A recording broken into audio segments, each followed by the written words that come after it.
하나님께서 우리에게 주신 말씀 창세기 16장 1절에서 6절 그리고 창세기 17장 1절의 말씀입니다. 창세기 16장 1절에서 6절 그리고 창세기 17장 1절의 말씀입니다. 함께 교독하겠습니다. 아브라함의 아내 사레는 출산하지 못하였고 그에게 한 여종이 있으니 애굽 사람이여 이름은 하갈이라.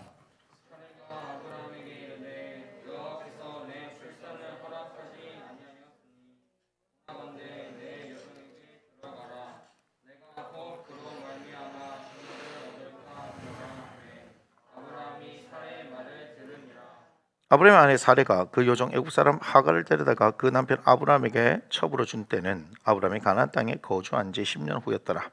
아브라함이 하갈과 동침하였더니 하갈이 임신하매 그가 자기의 임신함을 알고 그의 여주인을 멸시한지라. 사레가 아브라함에게 이르되 내가 받는 모욕은 당신의 바다에 옳도다. 내가 나의 여종을 당신의 품에 두었거늘 그가 자기의 임신함을 알고 나를 멸시하니 당신과 나 사이에 여호와께서 판단하시기를 원하노라.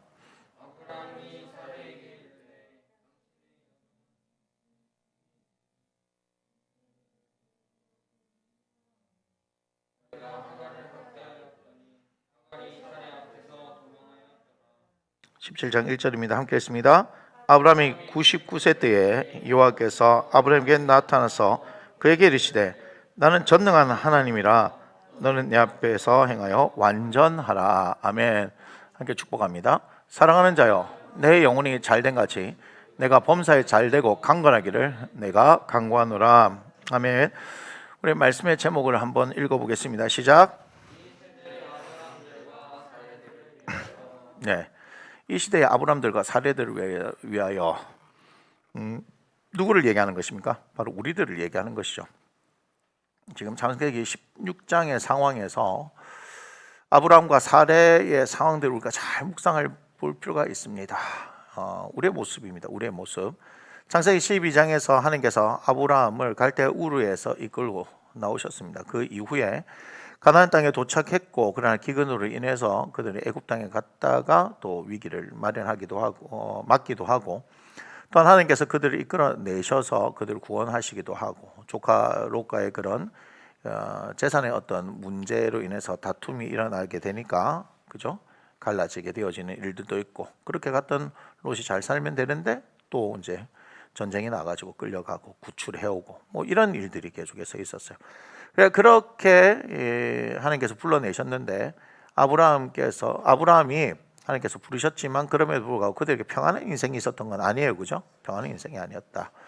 그런 가운데서 하나님께서는 자식이 없는 그에게 상속자에 대한 약속을 분명히 하신 것을 우리가 지난주에 대해서 봤습니다, 그죠?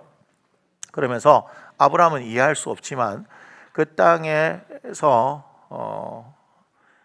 그 땅을 하나님께서 약속한 땅을 하나님께서 주시겠다 말씀하시지만 어떻게 해야 된다. 4대가 지나야지만 다시 올 것이다. 뭐 애굽에 갔다가 그렇게 올 것이다 하는 그런 일들을 보는 거예요. 한편은 이해할 수도 있지만 한편은 또 이해할 수 없는 약속들이 아브라함에 계속해서 그렇게 진행되어지고 있는 상황이에요. 그죠?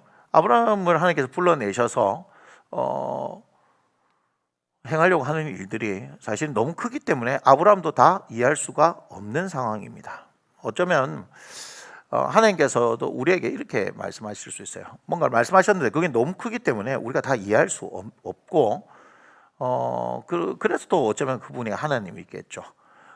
그분의 계획을 우리가 이해한다 하면 글쎄요, 그분은 우리가 하나님이 되실 수 있을까요? 하나님께서는 말씀하시고 우리는 다 이해할 수 없지만 우리에게 필요한 건 뭐죠? 그분을 신뢰하고 순종하는 게 필요하다. 하나님께서 지금 15장에서 아브라함에게 내 몸에서 날 자가 네 상속자가 될 것이다 하는 말씀을 하셨는데 오늘 어때요? 16장 우리가 1절을 가만히 보니까 이렇게 시작하죠. 아브라함의 아내 사레는 출산하지 못하였고 이렇게 얘기합니다. 자, 아브라함의 아내 사레 이렇게 얘기하는데 전부 뭐에 대한 얘기냐면 아브라함을 주도적으로 내세웠어요. 그죠?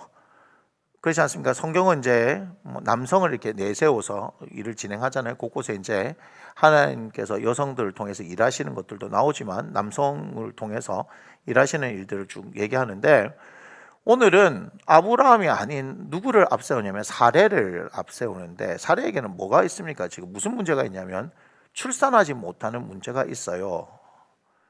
근데 출산하지 못하는 문제를 2절에 보니까 뭐라고 얘기합니까? 사례가 아브라함에게 이르되 여호와께서 내 출산을 허락하지 아니하셨다. 정확하게 원인을 파악했습니다. 자기가 출산하지 못하는 것은 당신의 문제가 아니고 내 문제다라고 분명히 얘기를 하는 겁니다. 예, 그래요. 그런데 그까지는 좋았어요. 하나님께서 뭔가 우리에게 다 주시지 않는 결핍의 상황들을 허락하신 것을 우리가 좀 볼 필요가 있습니다. 사람들은 제가 지난주에 말씀드렸듯이 사람은 어때요? 하나님으로 해서 채워져야 되는 존재다 이렇게 얘기를 했죠. 하나님으로 채워져야 되는 존재입니다. 그러나 죄가 들어옴으로 말미암아서 하나님과 단절의 현상이 일어났기 때문에 우리는 항상 무슨 문제를 경험하냐면 결핍의 문제를 경험할 수밖에 없습니다. 여러분 아주 중요한 얘기입니다. 그럼 여기서 사실은 답이 나와 있는 거죠. 그러니까 인간에게 있어서 죄라는 것이 들어와서 무슨 문제가 생겼냐면 결핍의 문제가 생긴 거예요. 그러니까 결핍이 생겨지면 사람들은 뭐 하죠? 이걸 채우려고 하는 경향이 있죠. 맞습니까? 결핍이 생기면 뭐 하려고 한다? 채우기 원한다 이 말이에요. 자, 채우길 원하는데 이 채움이 뭘로 가능하다 그랬어요? 사람은 오직 하나님으로 채워져야지만 가능하다 했는데, 자 지금 뭐 하는가? 죄가 들어온 상황에서 결핍상에서 채우기를 원한다 이 말이에요. 그럼 채우는 것은 뭘로 채우는 거예요? 채우는 건 뭐예요? 세상의 것으로 채우는 거 아니겠어요? 지금 죄가 들어온 상황을 얘기하는 겁니다. 죄 가운데 사는 인생들은 어떻게 항상 결핍을 느끼고 결핍을 느끼는 가운데서 계속해서 채우기를 원하는데 그 채우는 것이 뭐예요? 채우는 것이 계속 세상의 것 아닙니까? 잠언서에 보면은 뭐 거머리는 그죠? 계속해서 다오다오 하지만 이렇게 얘기하잖아요. 그죠? 거머리에 대한 얘기 하잖아요. 계속해서 채우려고 하는 거예요. 근데 채워집니까? 안 채워져요. 채우기를 원해요. 그래서 세상에 채우지만 계속해서 뭐가 생기는 거예요? 갈증이 생기는 거 아니에요? 계속해서 목마름이 생기는 거 아니에요? 이게 뭘 얘기하는 거예요? 요한복음 4장에서 남편이 5 있고 6번째 있었던 여인이라고 해야 되나요? 사마리아 수가성의 여인을 우리가 생각해 볼 수 있잖아요. 그죠? 목마름에 대해서. 근데 예수님께서 어떻게 해요? 그 목마름을 당신으로 채울 수 있다라고 얘기하는 거잖아요. 결국은 간단하다는 말이에요. 예수 그리스도께서 이 땅 가운데 오셨을 때 뭐죠? 지금은 결핍이라고 얘기한다면 결핍의 문제를 겪고 있는 사람들에게 완전하게 채울 수 있는 분이 누구다? 예수님이다라고 얘기하는 거죠. 요한복음의 곳곳에 보면요 계속해서 체험에 대해서 얘기하는 거 압니까? 가나 혼인잔치에 어떻게 했어요? 포도주가 다 떨어졌죠. 근데 그분이 어떻게 해요? 그 혼인잔치를 풍성하게 채우시는 거 아십니까? 4장에 사마리아의 여인, 목마름이 있었던 그 여인에게 갈증을 채우시는 걸 아십니까? 무슨 말인지 아시겠어요? 5장에는 뭐가 나옵니까? 38년 된 병자입니다. 그죠? 그 38년 된 병자는 어디로 가야 돼요? 천사들이 왔다 갔을 때 물이 동하였을 때 그 가운데서 채워져야 된다고 세상의 기준을 얘기하고 있었을 때 예수 그리스도가 어떻게 해요? 네 자리 들고 일어나라. 그분이 채우시니까 세상의 기준으로 채워서 갔던 인생이 아닌 예수 그리스도로 인해서 그 말씀으로 채워질 때 그는 38년 된 문제가 해결되어지는 겁니다. 6장에서 베세다 들판에 있었던 남자만 5,000명 그들에게 어떻게 해요? 그 배고픔을 어떻게 해요? 채우시는 분. 그런데 그분의 육신을 채우시는 것뿐만 아니고 뭐 하는 거예요? 그들이 표적을 본 까닭이 아니고 배부른 까닭으로 왔음에도 불구하고 예수님 뭘 말씀하십니까? 내 살을 먹고 내 피를 마시는 자, 내가 그 안에 그가 내 안에 있게 되는 완전한 체험에 대해서 말씀하신 거 아닙니까?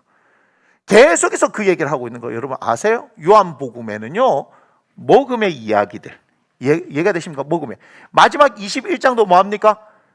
빈 그물 밤새도록 그물질했지만 빈 그물에 있던 그들에게 어떻게 얘기하는 거예요? 깊은 데로 가서 그물 던지라 하니까 어떤 일이 일어난 겁니까? 그물이 찢어질 정도로 채워지는 인생 가운데 있는데 이제는 육신적인 거 채웠으니까 놔라! 놔라.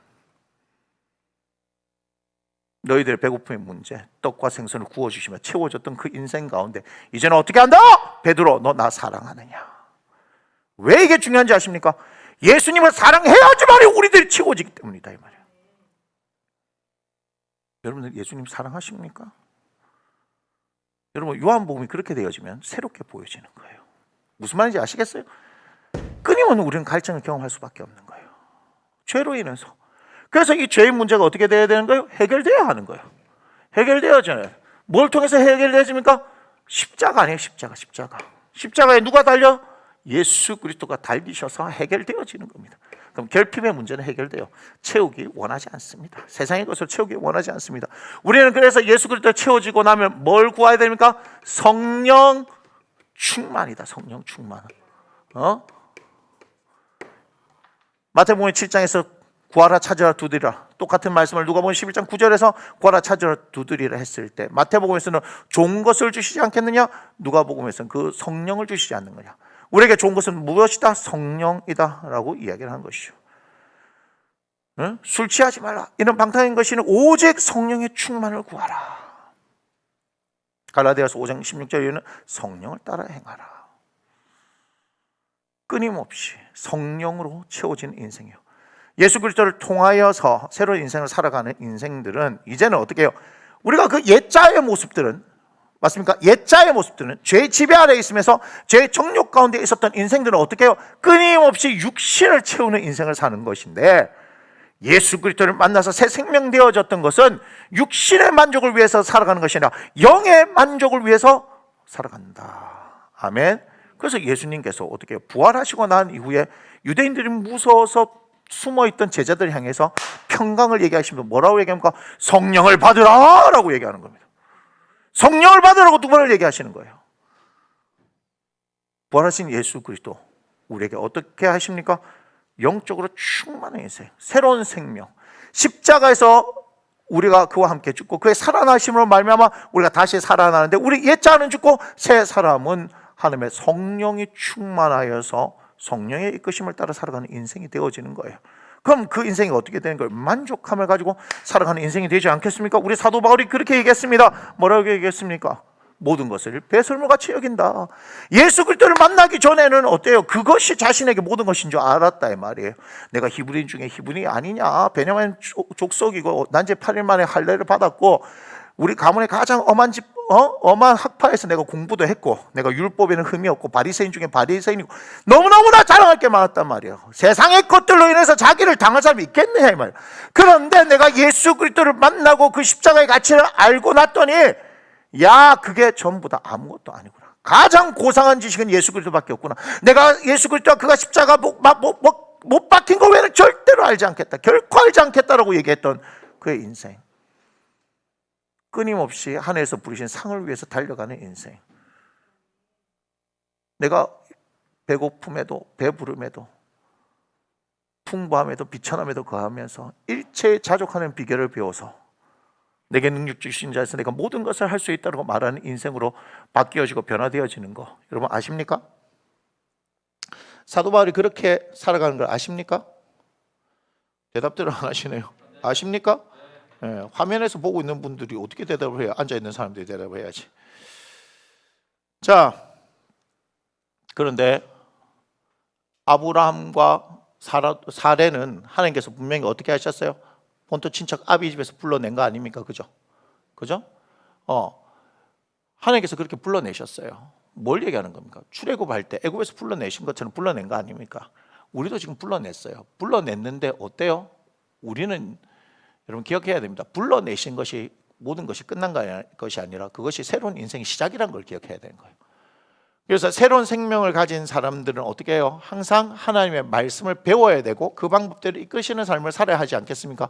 지금 아브라함과 사레도 지금 그렇게 사는 거예요. 하나님께서 약속을 하셨지만 하나님은 어떤 분인지를 정확히 알지 못하기 때문에 어떤 일이 발생하는 겁니까? 자신들에게 지금 주어진 상황들 가운데서 이렇게 얘기하는 거죠. 아브라함의 아내는 출산하지 못하였다. 그래서 그 원인을 2절에 뭐라고 얘기합니까? 하나님께서 내게 출산을 허락하지 않았다라고 얘기하는 거예요.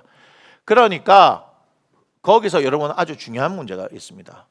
우리 예수님을 믿는 사람들, 지금 예수님을 믿지 않는 사람들 얘기하는 것이 아니라 예수님을 믿는 사람들에게 출산하지 못하는 상황들, 결핍의 상황들이 온다면 뭐 하란 얘기예요?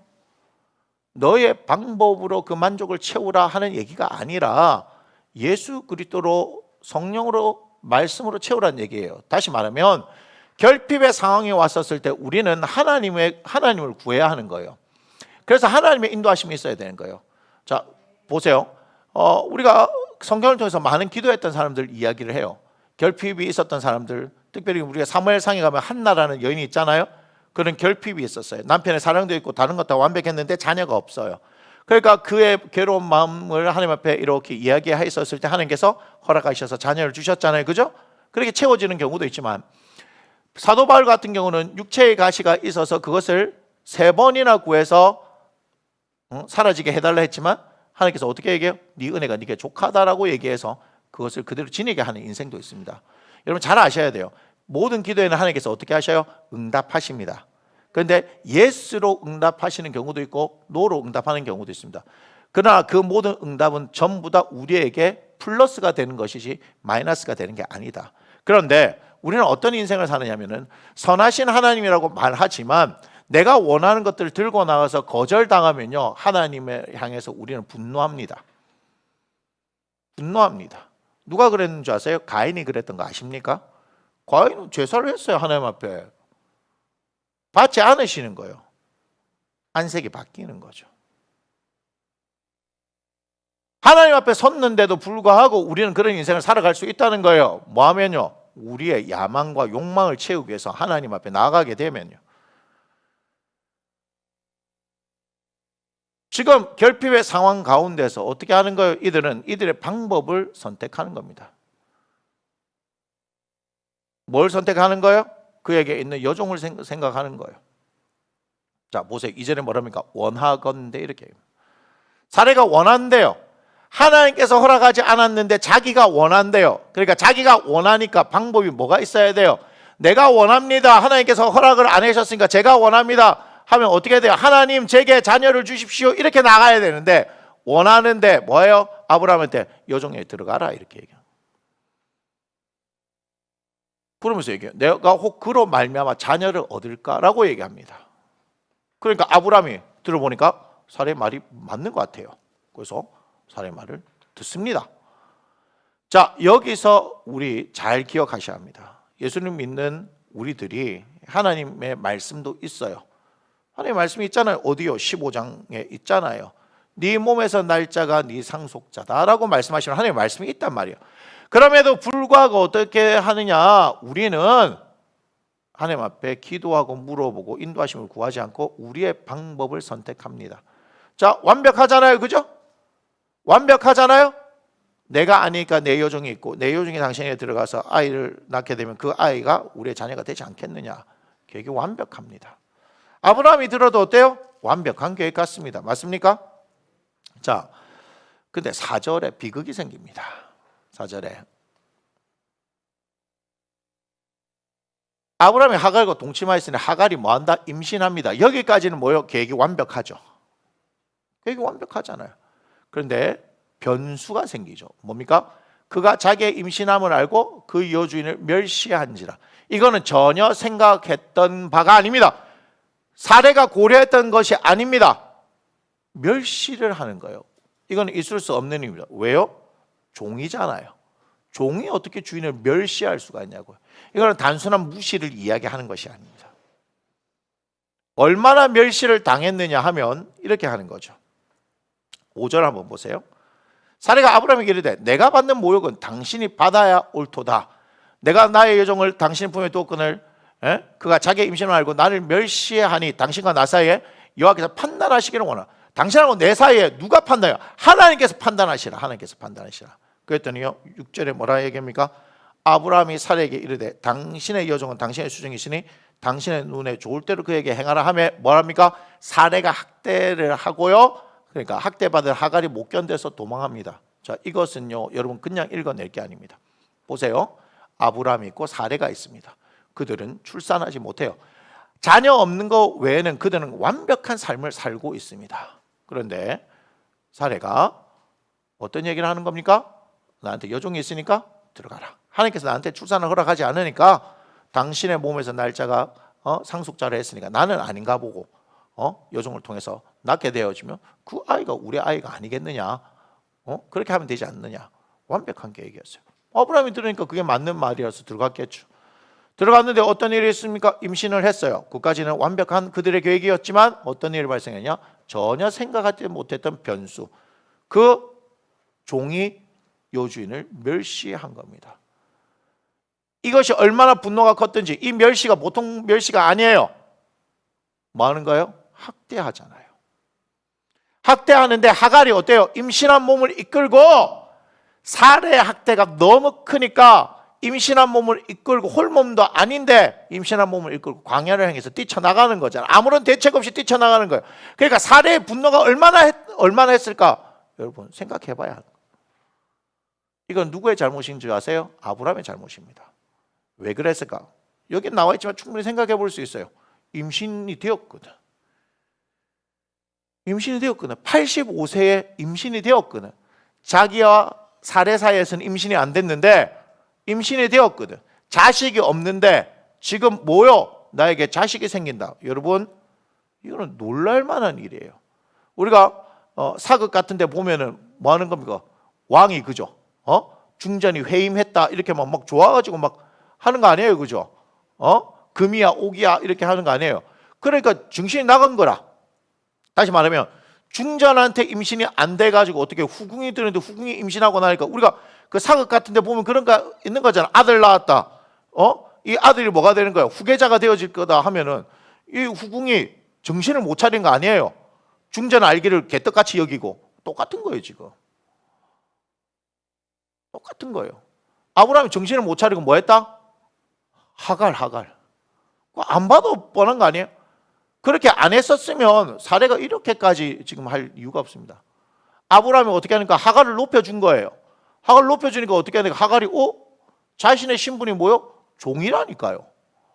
그런데 자기가 주인 행세를 했을 거 아닌가 봐요. 사례를 물려내고 자기가 주인 행세를 하려고 하니까 사례가 멸시받았다 얘기하는 거죠. 지가 지자리 지켰으면 사례는 마음은 아팠을 거야. 하지만 어떻게 돼요? 그래도 우리에게 자식이 생긴다는 그 기대감을 그걸 다 참아낼 수 있지 않았을까요? 그런데 뭐 하는 거예요? 하갈이 지 주제를 망갖고 뭐 했을 수 있다? 사례를 무시하고 지가 여주인처럼 행세했을 거 아니에요? 그거 아니군요. 사례가 이렇게 열받을 이유가 없어요. 그러니까 아브라함한테 얘기하는 거예요. 아브라함한테 적극적으로 지금 얘기하는 거예요, 여러분. 사례가 이렇게 적극적으로 드러나지 않습니다. 근데 적극적으로 드러나서 누구 얘기하는 거? 당신 지금 잘못한 거 아니에요. 아브라함이 보니까 할 말이 없으니까 당신의 좋은 대로 하라 이렇게 얘기하는 거예요, 지금. 만약에 그게 아니었으면 어디서 여자가 이렇게 할 수 있는 거예요, 이 시대는. 이 시대는 사라가 어떻게 해요? 아브라함을 뭐라 불러요? 주라고 부르잖아요, 주라고. 남편이기 전에 또 뭐예요? 주라고, 주인이라고 부를 정도로. 그런 시대예요, 시대의 상황이. 그런데 사라가 적극적으로 자신의 얘기를 한다는 것은 아브라함이 잘못했다는 것을 우리가 읽어낼 수 있어야 돼요.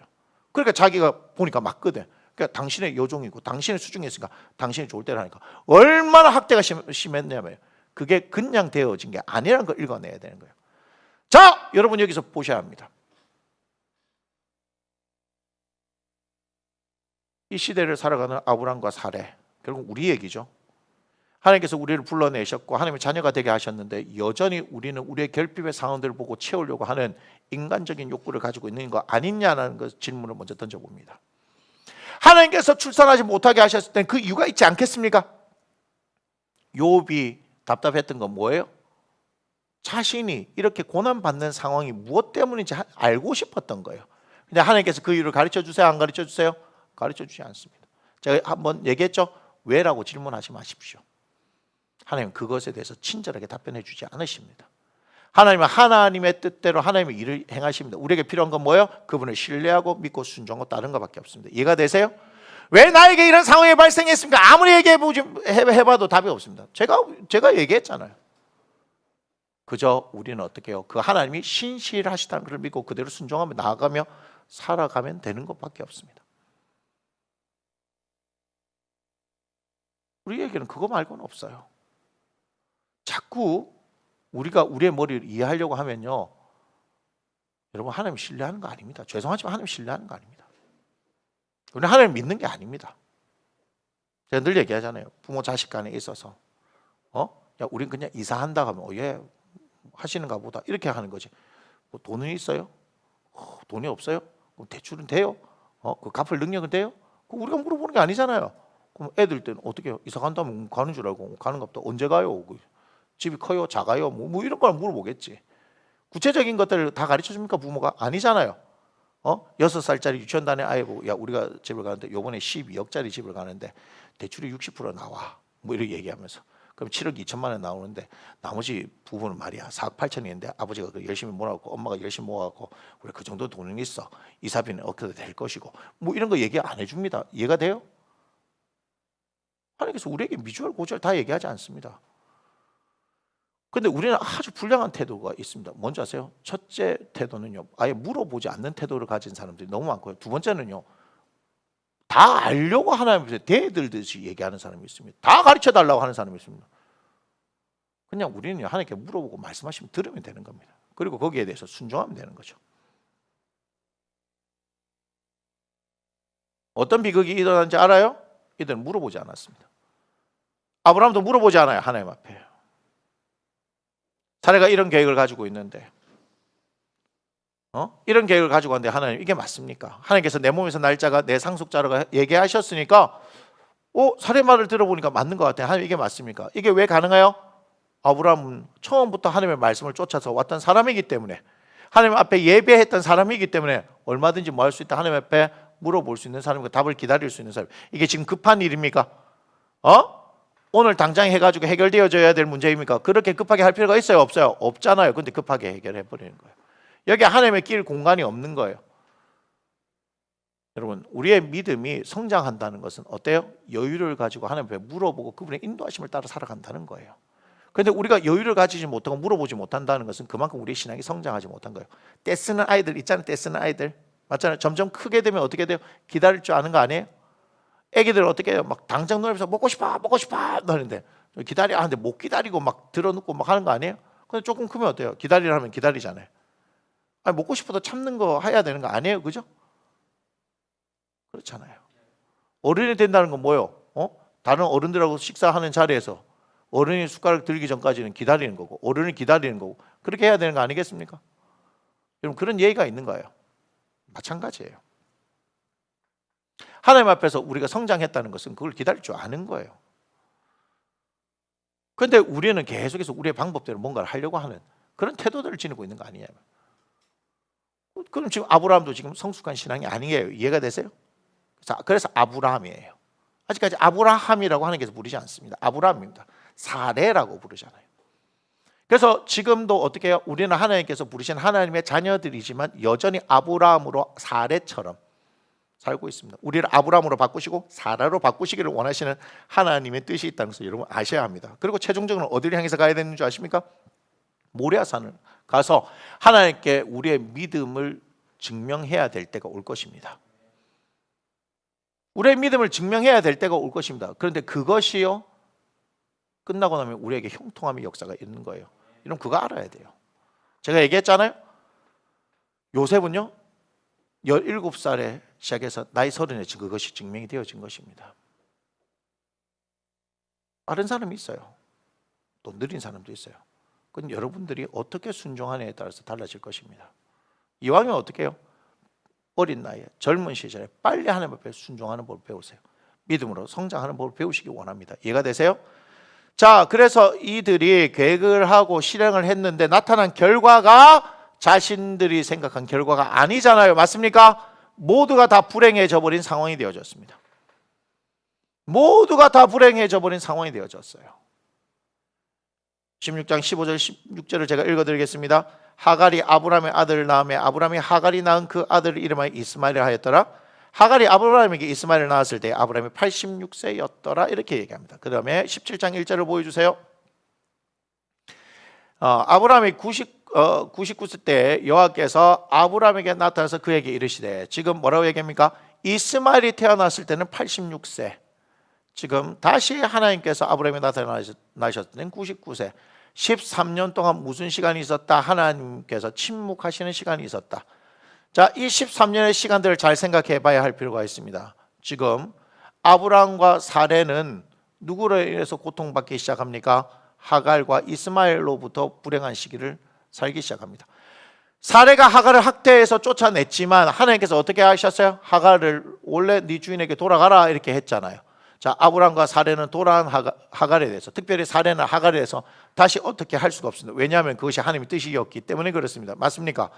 자, 사레는 하갈을 보면서 자신을 무시하던 그 마음들이 계속해서 생각이 날까요? 안 날까요?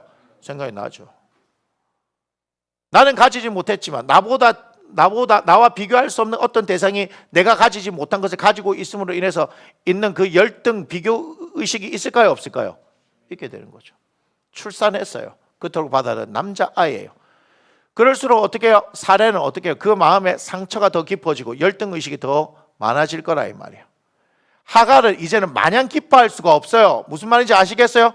또 기뻐했다가 자기가 또 그렇게 했다가 정신 못 차렸다가 또 쫓겨납니다. 아브라함은요, 그 두 여자 사이에 끼어가지고 이러지도 저러지도 못합니다. 뭔 말인지 아시겠어요? 자기가 한번 정신이 나가가지고 했던 행동 때문에 어떤 후환이 생길지를 너무나 잘 아는 거예요. 그러니까 아들 맞잖아요. 이스마엘 자기 아들 맞잖아요. 근데 아들 맞는데도 어떻게 해요? 이 아이에게 아버지에서 사랑을 부어줄 수 있어요? 없어요? 없는 겁니다. 사랑의 결핍이 누구에게 있었냐면 이스마엘에게 있었어요. 그래서 제가 얘기하는 거 아닙니까? 이삭이 태어나고 난 뒤에 이스마엘이 13살 된 이스마엘이 자기의 이제 태어난 지 1년밖에 안 되는 동생을 향해서 어떻게 하는 거 희롱했다 이렇게 얘기하잖아요. 난 지 1년도 안 됐죠. 며칠 안 됐는데 젖된 날에 젖된 후에니까 그죠? 희롱했다 이렇게 얘기하잖아요. 왜 희롱한 줄 아십니까? 자기는 태어나서 13년 동안 살면서 아버지의 사랑을 받아본 적이 없어요. 근데 잔치를 베풀어 줘요. 자기 아버지가 기뻐해요. 화날까 안 날까요? 13살이면 충분히 알아요. 벌써 자신의 상황과 위치를 정확하게 알아요. 맞습니까?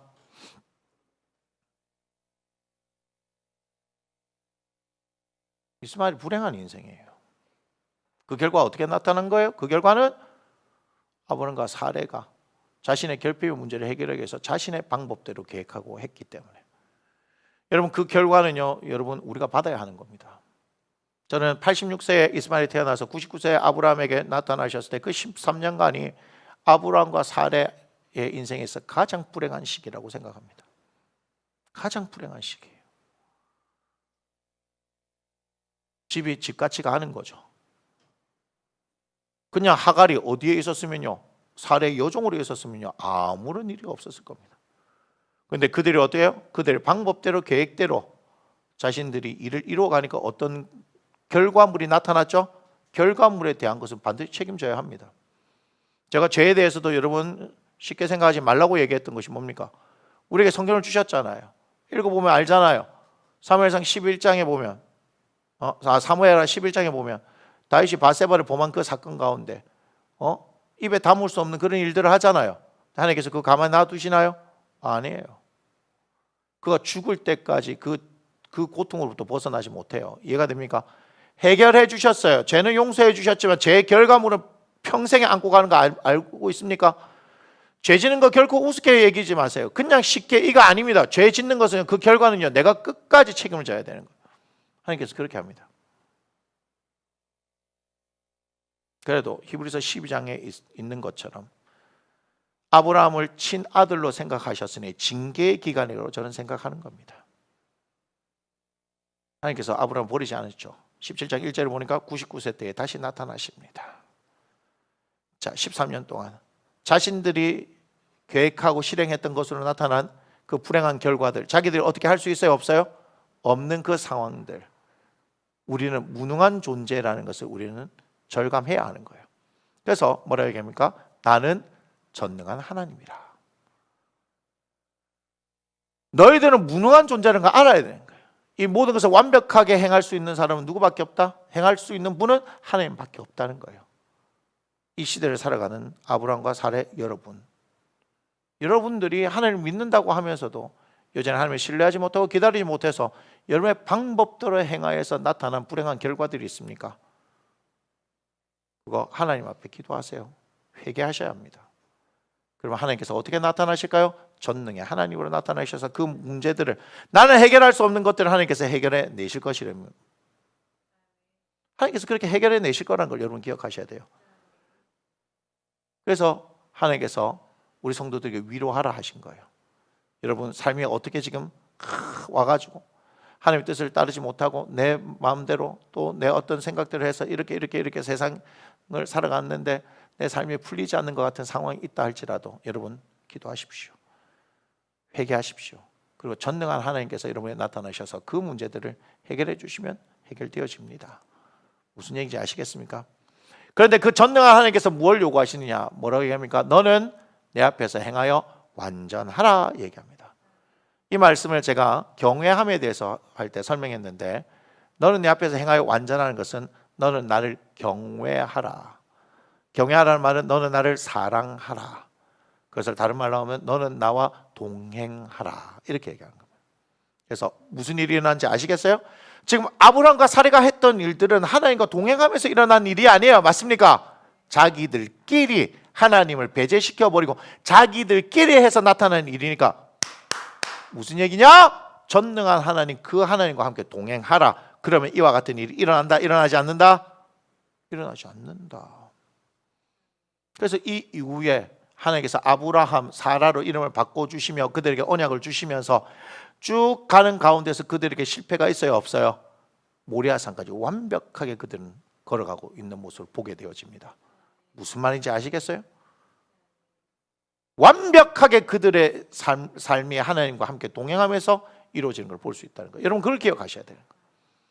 여러분에게 있어서 큰 실수가, 여러분들이 돌이킬 수 없는 그 큰 실수가 하나님 앞에 기도하면 그것을 하나님께서는 어떻게 해요? 바꿔버리시고, 그러면서 여러분들의 마음의 태도를 바꿔버리고 그분과 함께 동행하게 되어지면 고칠 것 없는 인생이 되어지는 거예요.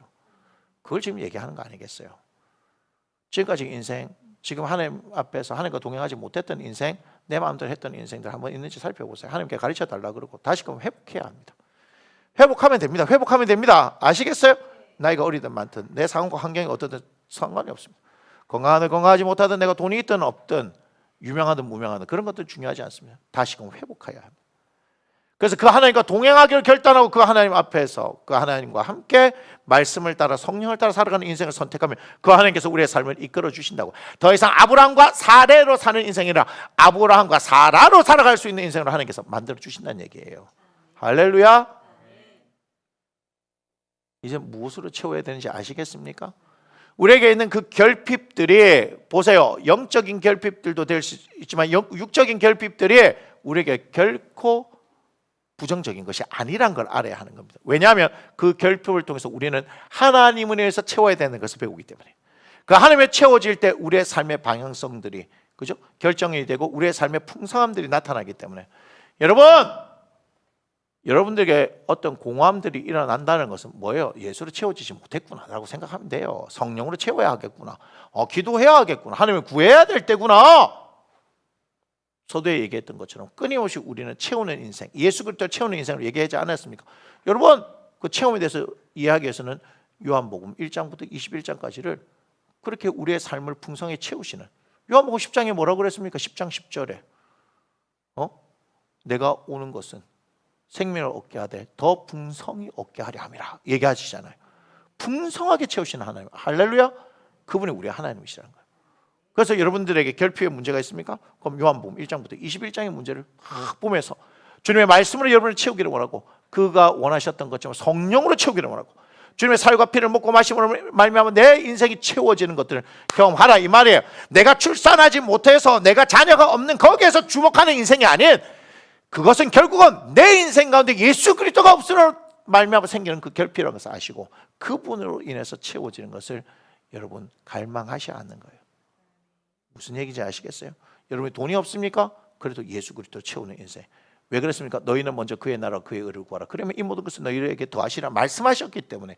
무슨 얘기인지 아시겠습니까? 우리가 인사하는 것처럼 사랑하는 자의 내 영혼이 잘된 같이 범사에 잘되고 네가 모든 것에 강건하기를. 영혼이 잘 되어질 때 우리 예수님도 어떻게 해요?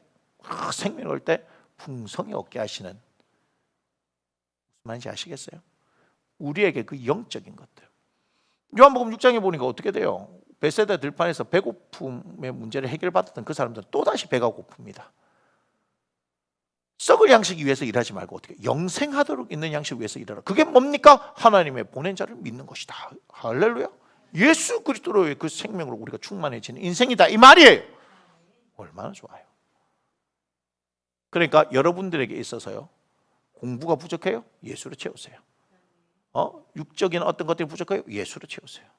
여러분 삶에 있어서 재정이 부족하세요? 예수로 채우세요. 사랑이 부족하세요? 예수로 채우세요. 뭐가 됐든 예수 그리스도로 채워지기를 충만하게 기대하세요. 왜요? 그분을 위해서 채워질 때 나의 모든 삶들 가운데 하나님께서 해결하시고 열어가시고 채우시는 역사가 있기 때문입니다. 그런데 우리는 계속해서 예수 그리스도에게 집중하지 않고 어떻게 하는 거예요? 우리의 없음에 계속해서 주목하고, 그러니까 우리의 것이 튀어나온다 이 말이에요. 그것은 결국은 계획이 멋지게 맞아떨어지는 것 같고 실행했을 때 멋지게 다 되어지는 것 같지만 임신함까지는 알았지만 그 뒤에 멸시받는 상황, 태어났는데 어떻게 돼요? 그 결과들은 우리가 책임져 줄 수 없는 상황들이 발생하는 거예요. 인간의 무능함이요, 여러분 세상의 기준으로 봤을 때는 나를 무기력감에 빠지게 하는 것이지만 예수 그리스도를 믿을 때는 하나님의 전능하심의 타임이 되는 거예요. 이해가 됩니까? 하나님께서 일하실 때가 있는 거예요. 예수 그리스도를 믿는 사람들이 무기력함을 느낀다, 무능함을 느낀다, 그때가 하나님께서 일하실 때 아니에요. 그걸 알아야 돼요. 그래서 우리는 관점이 다른 삶을 살고 있는 거예요. 세상이 가질 수 없는 관점을 가지고 사는 삶을 우리가 살아가는 것을 여러분 기억하시기 바랍니다. 할렐루야! 여러분 이 상황에서 축 처져 있지 마세요. 여러분의 상황들 가운데서 의기소침해하지 마세요. 하나님을 바라보시고 그분을 채워주시고 그분께서 우리를 이끌어 가시는 놀라운 믿음의 삶을 한번 살아보자고요. 해보자고요. 하나님께서 하신답니다. 함께 찬양 드리겠습니다.